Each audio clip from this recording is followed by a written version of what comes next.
2026 বিধানসভা নির্বাচনের পর দেখা গেছে বিপুল সংখ্যাগরিষ্ঠতা নিয়ে রাজ্যে ক্ষমতায় এসেছে বিজেপি।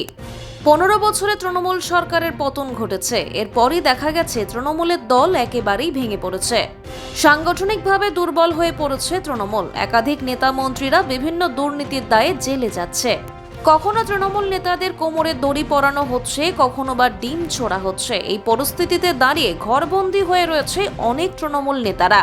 তারা বাড়ির বাইরে বের হচ্ছেন না। চরম সমস্যায় পড়েছে তৃণমূলের সাধারণ কর্মীরা। আগামী দিনে তারা কি করবেন বুঝে উঠতে পারছেন না। সেই পরিস্থিতিতে দাঁড়িয়ে এবার শান্তিপুরে দেখা গেল তৃণমূল ছেড়ে কংগ্রেসের দলীয় পতাকা হাতে তুলে নিলেন একদল যুবক। তারা আগে কংগ্রেস করতেন, কিন্তু মমতা বন্দ্যোপাধ্যায় তৃণমূল কংগ্রেস তৈরি করার পর তারা তৃণমূলে যোগ দিয়েছিলেন। এবার তারা আবারও কংগ্রেসেই ফিরে গেলেন। আগাগোড়া শান্তিপুর কংগ্রেসের শক্তি ঘাঁটি হিসেবে পরিচিত ছিল। প্রয়াত নেতা অজয়দের হাত ধরে এখানে দীর্ঘদিন কংগ্রেসে ক্ষমতায় বসেছিল। সেই পরিস্থিতিতে দাঁড়িয়ে তৃণমূল পতন হবার পরই দেখা গেল আবারও কংগ্রেসে ধীরে ধীরে তাদের মাটি পুনরুদ্ধার করার প্রক্রিয়া শুরু করলো। কোন দলে যোগদান করলেন? তৃণমূল করতাম, তৃণমূল থেকে আমরা কংগ্রেসে যোগদান করলাম। সেটা কি কারণে?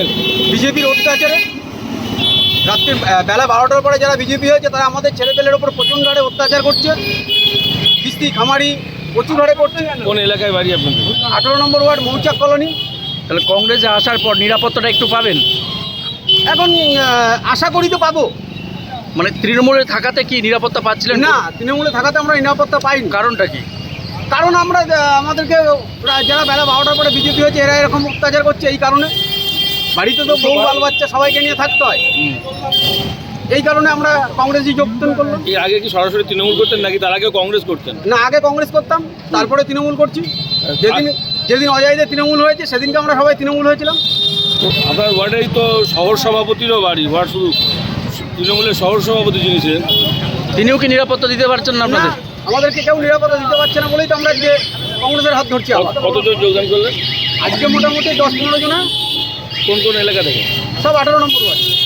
আগামী দিনে তাহলে কি সংখ্যাটা আরও বাড়বে আপনাদের? সংখ্যা আরও বৃহত্তম বাড়বে। অনেকে আসতে ভয় পাচ্ছে। হ্যাঁ, অনেকে আসতে ভয় পাচ্ছে, কারণ তাদেরকে পুলিশ দিয়ে ডিস্টার্ব। কি নাম আপনার? আমার নাম গোবিন্দ ব্যানার্জি।